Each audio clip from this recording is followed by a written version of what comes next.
As an example, they have great beaches. You see that whenever they're exploding their cannons into the ocean, right? I said, boy, look at that. Wouldn't that make a great condo behind? And I explained, I said, you know, instead of doing that, you could have the best hotels in the world right there. Think of it from a real estate perspective. You have South Korea, you have China, and they own the land in the middle. How bad is that, right? It's great. But I told them, I said, you may not want to do what's there. You may want to do a smaller version of it, or, you know, and that could be. Although I tell you what, he looked at that tape, he looked at that iPad, and I'm telling you, they really enjoyed it, I believe. Here's the bottom line. Trump is trying to save North Korea. The UN and the globalists are on record putting Mao in power, letting him invade, trying to take it over, having it be a UN police action, blocking MacArthur from winning, was a model of Vietnam to come.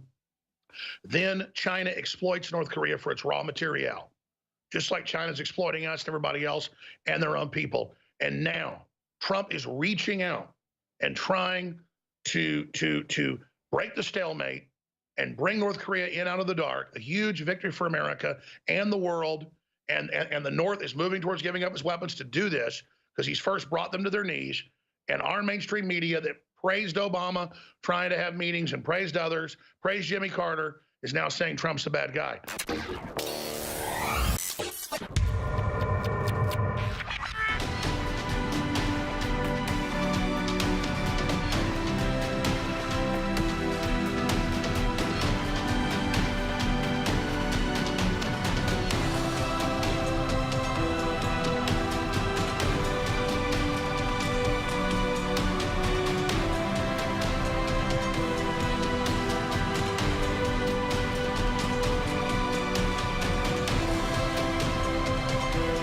If you are receiving this transmission, you are the resistance.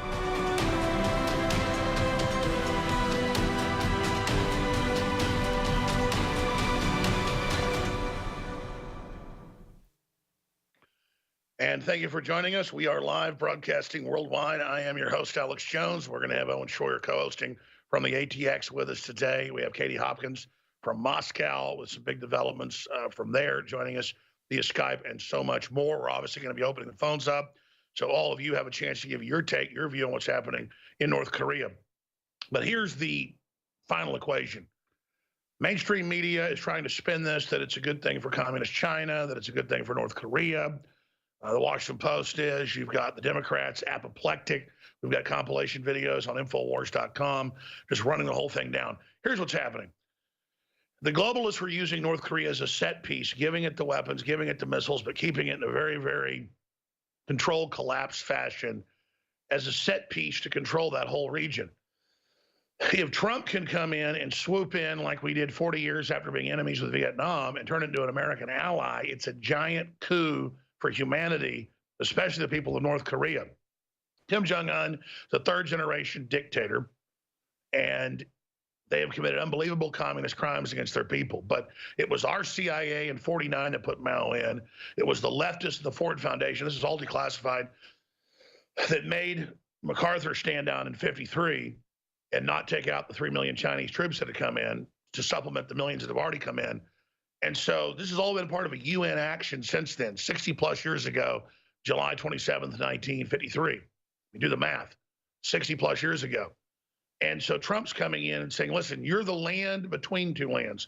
South Korea, with the highest GDP for any one nation in the world per capita, with China, with its third largest GDP in the world per total numbers, or I guess second, because it would be US, China, and then, for total GDPs, it would then look like something like the EU. But for individual nations, South Korea has the largest GDP in the world. And they've got a $12.3 billion GDP in North Korea and a $1.4 trillion GDP, 113 times bigger and that's according to the IMF and World Bank, in South Korea. So they have 113 times bigger. So Trump comes in and is trying to cut North Korea out from communist China and out from the globalists that have used it for strategic tension, and is simply saying, listen, the best way for you to empower your people and let them eat meat and let them have a high-calorie diet And for an American, people make jokes about that. Most North Koreans have never had meat, might have had fish. I mean, that's how enslaved they are. That's the true dark ages of communism they're in. So if he can go in there and at least create some type of capitalist system with a ruling class, that will trickle down to the people and be a better system and reform them over time, like we've seen in China. China's still terrible and horrible and slave factories and kills political dissidents, but compared to Mao killing 80+ million people, they probably only killed, most estimates are, 15 million since Mao was in. It's a reform of sorts. Well, if you've got hundreds of thousands of people in slave camps, millions that have been killed, starved to death in North Korea, the sanctions only work if you crush the regime. That still hurts the people, but then get them to get off the people's back and then allow liberalization, as it's called, economically in these regimes. That doesn't mean liberalization as in the liberals turning us into North Korea. So Trump is shaking it up. He's had a lot of smart advisors doing this. I agree with it. It doesn't mean I like backslapping of Kim Jong-un. It doesn't mean I like all the glad handing, but it shows that Trump understands the Asian system of face as well, and that he has to do that for their own propaganda in North Korea, almost forcing Kim Jong-un to accept the deal of a carpet of gold instead of a carpet of bombs. We'll break it all down straight ahead. I'm Alex Jones. History's happening. Infowars.com, newswars.com. Please be part of the history. Spread those links. Jam it down Soros and Hillary's big, fat, stinking, disgusting throats. Welcome, ladies and gentlemen. Thank you so much for joining us. Here is President Trump going to shake hands with the North Korean hereditary dictator, Kim Jong-un. This is just yesterday.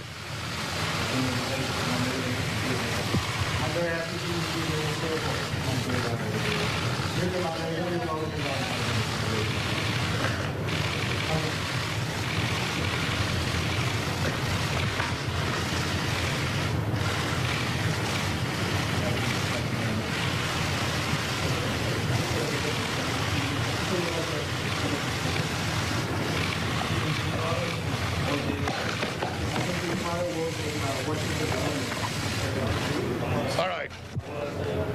Again, ladies and gentlemen, it is Tuesday. We are broadcasting worldwide, ladies and gentlemen. Of course, it's really now Wednesday over in North Korea, over in Singapore. Let's look at the calculus of what's happened here. Trump has said he wants planetary victory. He wants free market, truly open societies that aren't run by the globalists, that aren't anti-human, that aren't anti-family, that aren't based in an austerity plan to create neo-feudalistic fascism in the globalist-owned terms. The ultimate example of neo-feudalistic authoritarianism is North Korea. Third generation hereditary dictator, the land between South Korea and North Korea.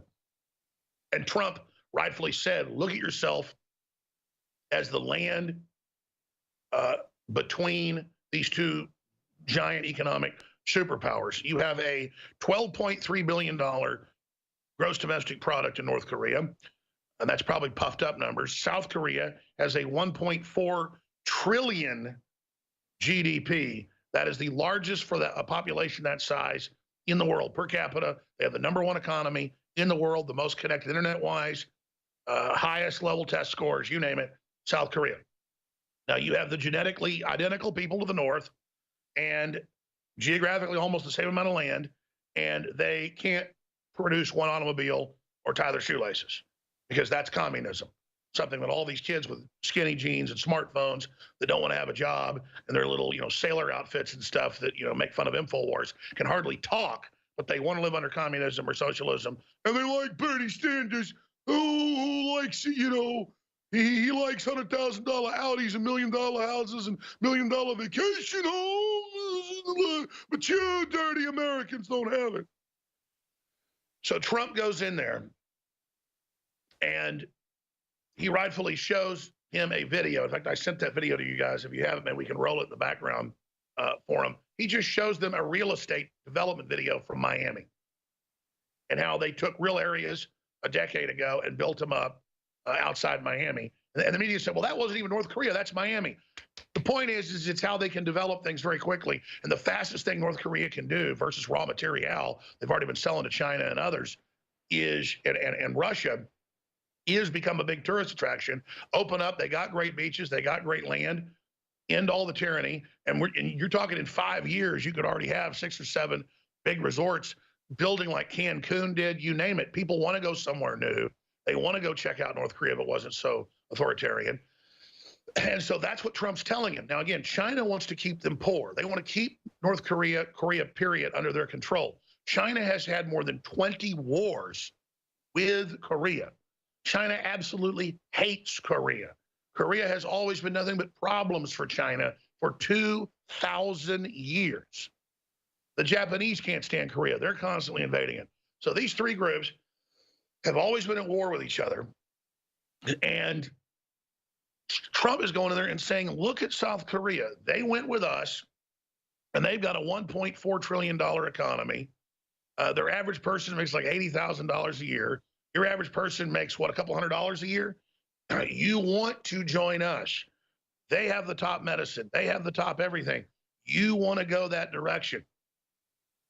Look at the culture. Look at the music. Look at everything coming out of South Korea. It's super successful all over the world. Movies, music, art, literature, computers, science, technology, weapons. It's all out of South Korea. It's rivaling Japan. What happened to you? What happened to you? Well, you've been under communism. And so Trump shows them art, literature, culture, shows them a video with cut-ins of North Korea, of symphonies and music and industry and things, you know, to show them the difference of what you've been under, just like he'd show Eastern Germans a video if he could, a film clip of what you're living under versus what you could do. And our sickening evil media, when you got the West and capitalism and freedom of religion and everything, literally reaching a hand out to North Korea, something our elites since 1949 have not done. Our corrupt Ford Foundation and Annenberg Foundation and these big globalist foundations since 49 put Mao Zedong in power, had him invade Korea, and ordered MacArthur to stand down. And they use it as a model of UN control to practice, just like Hitler and Stalin had split up Poland or split up other areas of Europe before World War II or in the first years of it, before the big war kicked off during the German expansion. Russia and Germany would divide countries. Well, the UN set it up where it'd be the arbiter set up by the Rockefellers on record to decide how land would get divided up. And if you look all over the world, the West and Russia would divide up land, or the West and China would divide up land. So that's basically what happened. They tested that whole police action that killed hundreds of thousands of Americans, 3 million Koreans on both sides. Now, 60 plus years later, to the grandson of the first communist dictator, Trump is, turn it loose. We'll have no more drills. We'll pull our military out 80%. You've got to cut your military. You've got to get rid of all the nukes. We will instantly come in with power stations. We will come in with sewer treatment. We will come in and we will start building giant hotels here next year. By next year, we will start building gigantic hotels. The South is ready to pour in with hundreds of billions of dollars. We're ready to come in. There will be a gold rush into your country, the likes of which you've never seen, guaranteed. Just put down all the communist flags, stop it, stop starving people to death so you get to be powerful and lord over them. Stop being devil worshippers. I mean, it's that simple. Put down the red devil flags, just stop it. If you'll just do that, and you notice they were using their national flag at these events, not their Communist Party flag. See, they're already starting to remove that a little bit. So that's the reality of what Trump went in and showed him. And it's the right thing to do, because you could leave it where China gets all the raw materials for nothing. China uses it as an absolute slave colony, just like the China uses its own people as slaves. The Communist Chinese see the poor farmers and all their people as just dog meat. They see them as absolute food. They see them as absolute garbage. The Chinese told the U.S., go ahead and nuke us. We want to get rid of half our population. Well, they signed up with the Rockefellers to reduce their population massively with the one-child policy and killed 500, per town in some areas. We're talking about 50 million, children, little girls nationwide that got killed.